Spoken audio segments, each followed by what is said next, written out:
요한복음 1장 12절에는 이렇게 기록되어 있습니다.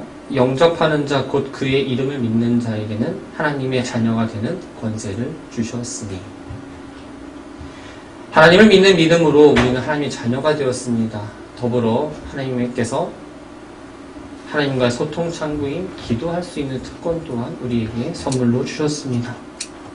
성경을 보면 하나님께서 주신 이 특권을 충분히 누리며 또 기도의 능력으로 살아온 신앙의 선조들을 우리가 볼 수 있습니다. 그들의 입술에는 늘 기도가 머물렀고 자신의 생각이 아니라 하나님의 때에 하나님의 말씀대로 삶을 살았습니다. 이들의 삶의 기반은 하나님을 향한 믿음과 또 기도입니다. 오늘 본문에 나오는 엘리사도 마찬가지입니다. 하나님이 구원이시다라는 뜻을 가진 이 엘리사는 아벨 무홀라 성에 살던 사밧의 아들이면서 부유한 농부입니다. 엘리야의 뒤를 이어서 북이스라엘 왕 제9대 왕인 여호람부터 제12대 왕인 요아스까지 약 50년 동안 영적 지도자로서의 삶을 살았습니다. 우리가 읽은 열왕기하는 25장으로 된 성경입니다. 그 중에서 1장부터 13장까지를 전반부라고 봤을 때 이곳은 분열왕국의 중반기로서 엘리사의 사역을 중점적으로 기록한 부분입니다. 읽어보면 엘리사의 사역에 대해서 많이 나오는데 그에 따라서 많은 이적들도 동반함을 우리가 알게 됩니다. 엘리사의 승천과 엘리사의 선지자적 계승이 일어났던 2장 말씀을 보면 엘리야의 겉옷으로 요단강을 칩니다. 그래서 물이 갈라지고 엘리사가 그 강을 건너게 됩니다. 여리고성의 수지를 정화시켰습니다. 엘리사가 다 좋은데 머리가 대머리예요.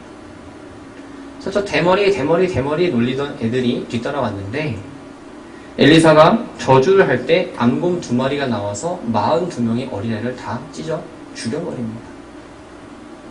3장에서도 여호람이 결성한 연합군이 모압과의 전쟁을 하고 있는데 엘리사가 베푼 이적을 통해서 모압에게 아주 큰 승리를 거두게 됩니다. 우리가 오늘 읽은 본문 말씀은 4장입니다. 이 4장에도 북이스라엘 신실한 하나님의 백성을 돕고자 행한 5가지 이적이 나옵니다. 그 중에 우리가 오늘 읽은 본문은 첫 번째 이적으로서 죽은 선지자 생도 가정을 경제적 위기에서 건져내는 이야기입니다. 선지자 생도가 아내와 2 아이를 두고 세상을 떠났습니다.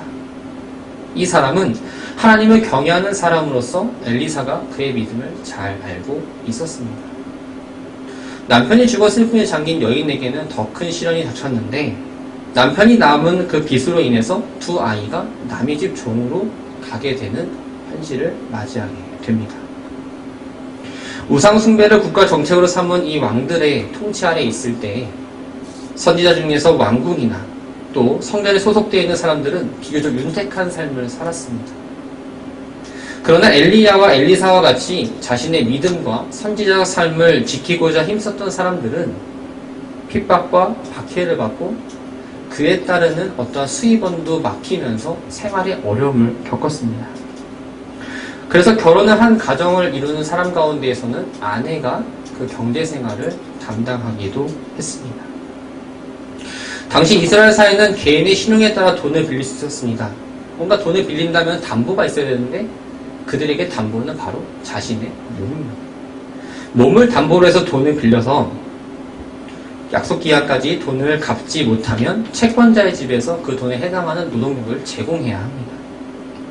그럼에도 불구하고 채무자가 빚을 다 갚지 못하면 그의 자녀들이 이어서 그 채권자의 집에서 6년 동안 빚을 갚아야 했습니다. 율법에 의하면 동족에게는 이자를 받고 돈을 빌려줘서는 안 됩니다. 또 겉옷이나 옷을 만약에 전당으로 잡았다면 해가 지기 전에 다시 돌려줘야 합니다. 그거라도 옷을 입고 자야 됐고 그거라도 자신의 몸을 가려야 했기 때문입니다. 돈을 갚아야 하는 시간이 다 되기 전에 희년이 되면 이들은 탕감을 받고 자유의 몸이 되어서 고향으로 돌아갈 수 있었습니다. 그러나 실제적으로는 터무니없는 이자로 인해서 사회적 문제가 될 정도로 고리 대금이 성행한 때입니다. 그 빛에 시달리다 안타깝게도 그 빛을 받지 못하고 세상을 떠나게 된 겁니다. 남편을 잃은 여인에게 있어서 남편도 잃은 것도 참 억울하고 슬프고 황망한데 두 아이까지 뺏겼다라는 그 사실은 어떤 것과도 비교할 수 없는 슬픔과 고통의 시간이었습니다. 여인은 엘리사 선지자에게 찾아가 자신의 애통한 이야기를 하면서 여호와를 경외하던 자의 자녀들이 종으로 팔려가게 되었으니 구원의 은혜를 베풀어 달라고 이야기합니다. 엘리사가 빚을 갚을 능력이 있어서 이 여인 찾아가서 이야기했을까요? 잘 솔직하게 빚을 졌으니까 돈 갚아주세요 라고 했을까요? 그러면 성경이 그렇게 기록되어 있겠지요. 이 여인에게는 아무도 누구에게도 어디에서도 도움을 받을 수 있는 상황이 아니었습니다. 기도 외에는 다른 길이 없었기 때문에 엘리사의 영적인 능력을 믿고 도움을 구하러 간 겁니다. 어쩌면 우리의 인생도 이 죽은 선지자 아내의 모습과 다르지 않아 보입니다. 생각지도 못한 일을 당했을 때 여러분들은 어떻게 하십니까? 대부분의 사람들은 내가 동원할 수 있는 모든 인적, 물적 여러 가지를 다 동원해서 문제를 해결하려고 합니다. 여러 가지를 시도해 보아도 문제가 해결되지 않으면 그때서야 이 자리에 나와서 기도를 합니다. 선택에 있어서도 마찬가지입니다. 선택이라는 것은 무수한 수많은 길이 있습니다. 내가 A를 택할 수도 있고 C를 택할 수도 있고 100을 택할 수도 있습니다. 많은 길인 가운데에 최소한의 힘과 최소한의 시간을 가지고 최대의 효과를 보는 길을 다 선택을 합니다. 인간의 생각으로는 당연합니다. 그런데 우리가 선택을 하기 전에는 먼저 하나님께 기도해야 합니다. 내 생각에는 지금이 딱 적기입니다. 적은 돈을 투자해야 될 거고 적기예요. 이때 아니면은 너무할 것 같습니다.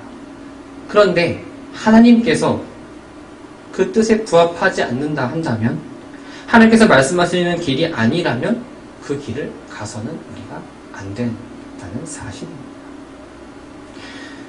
우리에게 주신 하나님의 특권 가운데에 기도가 있습니다. 이 주신 특권이 있음에도 불구하고 우리가 막다른 골목에 섰을 때에 비로소 무릎을 꿇습니다. 성도는 가장 먼저 하나님 앞에 나와야 합니다. 기도는 최고의 능력이기 때문입니다. 우리가 눈에 보였을 때 신앙이 좋다라고 생각하는 분들이 있습니다.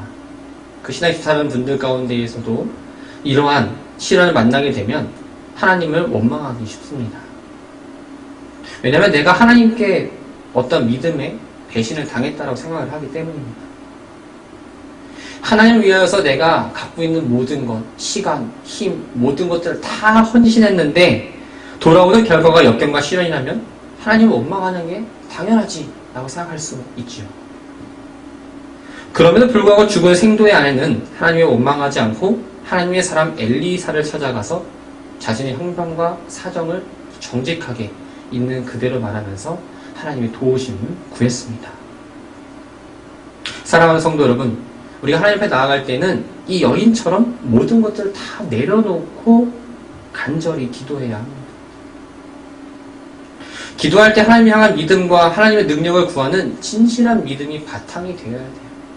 단지 이 순간을 벗어나기 위해서 하나님 도와주세요라는 거 말고 정말 하나님을 향한 절실한 믿음과 진실한 믿음이 동반되어서 기도해야 합니다. 하나님을 향한 믿음이 내가 정말 진실하다면 어려운 상황 가운데에서도 어떤 것들을 맞닥뜨릴지라도 원망하지 않고 먼저 무릎을 꿇을 수 있습니다. 내 존재와 내가 처한 상황이 하나님의 주권과 섭리 가운데 있음을 인정하기 때문에, 그리고 앞으로 내가 어떻게 가야 될지를 주님께서 아시기 때문에, 나를 인도하시기 때문에 겸손히 받아들일 수 있는 겁니다. 다윗이 사울을 피해서 블레셋으로 도망갔습니다. 근데 문제는 그곳에서도 이 다윗을 적대시하는 블레셋 사람들로 인해서 위기에 처합니다. 결국 다윗이 미친 척을 해서 그 위기를 벗어납니다. 주위를 둘러보면 다윗에게 손 내미는 사람이 없었습니다. 오히려 자신을 노리고 대적하고 회방 놓는 자만 있었습니다. 그 어디에서도 그 누구에게도 도움을 청할 수 없었죠. 절망할 수밖에 없었습니다. 오히려 될 대로 되라는 식으로 포기할 수 있었지만 다윗은 결코 그렇게 하지 않았습니다. 다윗의 마음 가운데는 하나님을 향한 진실한 믿음이 있었고 하나님을 의지했기 때문에 소망을 품고 주어진 삶을 최선을 다해서 살았습니다. 한번 생각해 볼까요? 사람은 어려운 일을 만나면 본능적으로 누군가를 또 무언가를 의지하게 됩니다. 우리가 인생이란 길을 걸어갈 때에 무엇을 의지하고 누구를 만나냐에 따라서 인생의 모습이 바뀝니다. 내 삶에 찾아오는 시련과 환난도 물론 문제가 있지만 더 큰 문제는 내가 진짜 무엇을 의지하고 누구를 따라가느냐가 가장 큰 문제입니다. 고난은 자신을 돌아보게 합니다. 평소에 잘 나가면 자기를 돌아보지 않아요. 어떤 어려움 가운데 있을 때 하나님을 찾고 먼저 나를 돌아봅니다. 사람이 얼마나 연약한 존재인지를 또 내가 가지고 있는 힘이 많아 보이지만 막상 문제 가운데 해결되지 않으면 내 힘이 정말 보잘것없음을 비로소 그때야 깨닫게 됩니다. 사랑하는 성도 여러분, 힘들고 어려울 때 의지할 수 있는 힘이 하나님이 있고 기도로 하나님의 능력을 구할 수 있음이 기쁨을 아는 사람이 진짜 행복한 사람입니다. 진실한 믿음을 가진 사람은 모든 것들이 하나님의 섭리 가운데 있음을 깨닫고 순종하며 하나님과의 대화도 진실하게 합니다. 하나님 앞에 한마디를 하더라도 하나님과의 관계가 잘 정립된 생명력 있는 대화를 하시기 바랍니다. 우리가 아무리 많은 기도를 해도 때로는 눈물을 흘리며 그냥 아무 말 하지 않는 기도가 더 진실해 보일 수 있어요. 우리가 평가하지 않습니다. 하나님께서 보십니다. 하나님은 말을 많이 해야 들으시는 분도 아닙니다. 또 화려하게 뭔가 멋있는 말로 기도해야 들으시는 분이 아닙니다. 하나님을 향한 기도에는 진실함과 겸손함이 있어야 합니다. 그리고 더 중요한 건 우리가 기도한 이후에 하나님께서 무엇을 말씀하실지를 기다리고 기대하며 주의 음성을 듣기를 하나님께서 원하십니다. 기도는 최선이자 최고의 능력입니다. 하나님 앞에 진실함으로 나오시기 바랍니다. 그리고 기도의 자리가 최고의 능력이 임하는 자리임을 기억하고 기도의 재단을 잘 쌓는 성도 되기를 주님의 이름으로 축원합니다. 2절 말씀을 보면은 엘리사가 이렇게 이야기합니다. 내가 너를 위하여 어떻게 하랴. 이 말은 과부를 도와줄 수 없다라는 뜻이 아닙니다. 예수님께서 소경을 만났을 때에 내가 무엇을 하여 주기 원하느냐라고 물어보신 것처럼 그 사람의 형편과 사정을 아시고 어떻게 도와줄까라고 지금 엘리사가 대답을 하는 겁니다. 내 집에 무엇이 있는지를 내게 말하라 라고 엘리사가 말합니다. 엘리사는 여인의 집에 있는 남아있는 것들을 통해서 그녀를 도우고자 했습니다. 가진 것이 없어가지고 자신의 아들, 자신의 자녀들이 종으로 팔려가는 마당에 뭐가 있었을까요? 무언가 남아있었다면 엘리사를 찾아오기 전에 이미 다 그것을 팔고 어떤 빚을 좀 청산하지 않았을까 생각해 봅니다. 그녀에게 있는 건 기름 한 병이 전부였습니다. 사실 가진 것이라 말하기 부끄러울 정도의 아주 미미한 양의 기름만이 있었습니다. 선지자는 여인에게 이웃에게 빈 그릇을 빌려오라고 말합니다. 그리고 두 아들과 함께 들어가서 문을 닫고 그 모든 그릇에 기름을 부어서는 차는 대로 옮겨 놓으라고 지시합니다. 엘리사가 말한 대로 그릇을 빌려왔습니다. 그 여인은 가지고 있는 기름을 다 부었는데 기름을 계속 부어도 끊이지 않고 빈 그릇이 닿을 때까지 기름이 나왔습니다. 엘리사가 왜 그릇을 빌려오라고 말했을까요? 여인의 집에 있는 그릇으로는 모자랐기 때문입니다. 하나님의 백성은 내가 가지고 있는 그릇으로만 사는 사람이 아닙니다. 내가 가진 것보다 더 크고 더 넓고 더 많이 빌려주시는 하나님의 그릇으로 사는 사람입니다. 기도는 나의 힘을 사용하는 게 아니라 주님의 힘을 빌려 사용하는 겁니다. 우리가 예수님의 이름으로 기도합니다.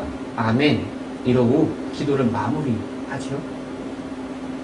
요한복음 14장 13절부터 14절 말씀을 보면 너희가 내 이름으로 무엇을 구하든지 내가 행하리니 이는 아버지로 하여금 아들로 말미암아 영광을 받으시게 하려 함이라 라고 기록합니다.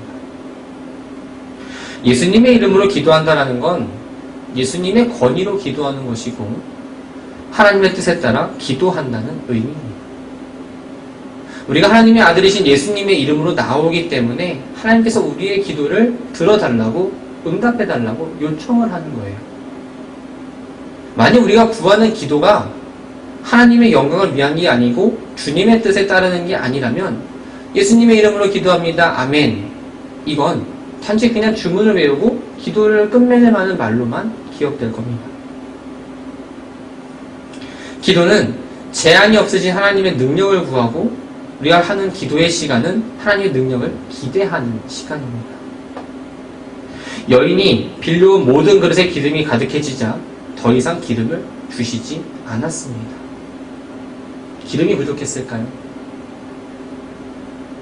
그릇이 부족했습니다. 더 많은 그릇을 준비했다면 더 많이 하나님께서 채워주셨을 겁니다. 6절 말씀에 다른 그릇이 없나이다 라고 말하는 아들의 대답에 여인은 매우 안타까웠을 겁니다. 내가 조금 더 빌려올 걸.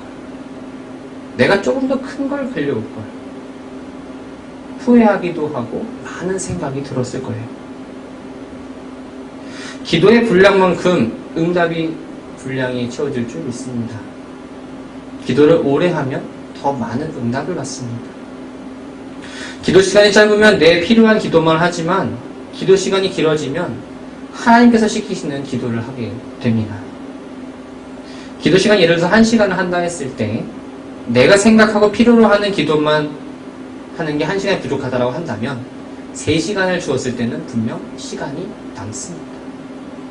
이때부터 전혀 다른 기도가 시작이 됩니다. 우리가 먼저 기도의 제목을 찾게 됩니다. 내 기도가 아니라 다른 사람을 위해서, 교회를 위해서, 또 다른 것들을 위해서 기도를 하게 됩니다. 하나님 뭐 좀 해주세요, 하나님 뭐 해주세요 라는 청원의 기도가 아니라 하나님의 음성을 듣는 청종의 기도를 하게 됩니다. 주님 말씀하여 주옵소서. 또 열심히 입으로 하는 기도가 아니라 귀로 듣는 기도로 변화합니다. 하늘로 열심히 올리는 기도만 했는데 하늘에서 내려오는 음성에 귀를 기울이게 됩니다. 사무엘이 이렇게 얘기했죠. 여호와여 말씀하옵소서 주의 종이 듣겠나이다. 사랑하는 믿음의 가족 여러분, 요즘 여러분들의 기도 제목은 무엇입니까? 여러분들이 새벽 기도에서 또한 이 수요 예배 성서를 통해서 또 주일 예배 때 여러분은 어떤 기도를 하고 계십니까? 여러분들이 하고 있는 기도 시간은 충분하십니까? 바라고 소망하는 건 우리의 기도가 바리새인의 기도가 아니라 하나님의 능력을 구하는 기도가 되기를 바랍니다. 하나님과의 충분한 교제의 시간을 갖고 살아가는 여러분이 되기를 바랍니다. 우리의 기도가 바리새인의 기도가 되지 않으면 먼저 내가 누구인지를 정확히 알아야 합니다. 하나님은 자신이 누구인지를 정확히 아는 사람의 기도를 듣고 싶어 하십니다. 우리가 예수님의 삶을 보면 빠질 수 없는 게 바로 기도입니다. 제자들과도 기도를 하셨고 시간을 내어서 꼭 기도를 하셨습니다. 그런데 율법을 준수하고 경건의 삶을 중요시하는 바리새인의 기도를 하나님께서는 책망하십니다. 바리새인은 정해진 시간에 하루에 3번씩 기도했습니다.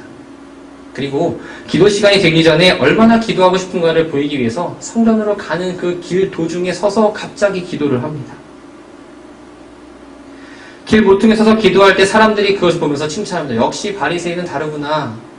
역시 기도도 잘하시고 신실하구나. 역시 경건해. 이 존경의 눈빛과 칭찬을 잊지 못했기 때문에 늘 그 시간에 가서 시간을 정하고 기도의 모습을 취했습니다. 기도의 형식은 취했지만 하나님을 향하지 않고 기도의 태도와 목적지는 자신을 향해 있었습니다. 다른 사람이 들으라는 식으로 운변하듯 열심히 큰 소리로 다 듣게 기도합니다. 사실 바리새인의 기도는 진정한 기도가 아니었습니다. 바리새인이 기도하기를 좋아했던 이유는 기도하고 있는 자신들의 모습이 거룩하고 위대해 보였기 때문입니다. 그런데 세리는 달랐습니다. 세리는 자신이 죄인임을 알았습니다. 그래서 하늘을 우러러 보지 못할 정도로 멀찍이 서서 기도합니다. 그런 세리의 기도에 예수님께서는 적극적으로 응답해 주셨습니다.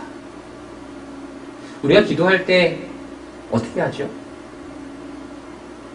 우리 아동부 친구들도 기도할 때는 눈 감고 합니다. 눈 뜨고 기도하지 않아요. 우리가 모두 눈을 감기 때문에 서로를 보지 않습니다. 그러나 하나님은 기도하고 있는 나를 바라보고 계십니다. 남들의 시선과 의식이 아니라 내가 말하는 것들을, 내가 지금 내 마음에, 내 머리에 나오는 기도의 제목들은 하나님께서 듣고 계신다는 사실을 꼭 기억하고 기도해야 합니다. 하나님은 죄인의 겸손한 기도를 들으시지만 교만하고 자기를 잘 모르는 그 사람의 기도에는 응답하지 않으십니다. 주신 말씀을 정리합니다. 기도는 최고의 능력입니다. 하나님의 자녀가 되어서 그 능력을 쓸 수 있는 특권을 우리가 얻었는데 모든 사람이 기도의 능력을 다 누리지는 못해요.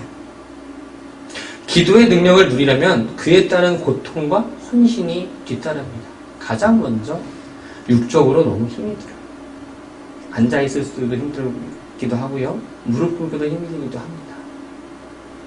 내 생각과 내가 처해 있는 상황을 내려놓고 하나님의 때와 뜻을 기다려야 합니다. 나는 당장 내일 급한데 하나님의 때를 기다리기가 참 어렵습니다.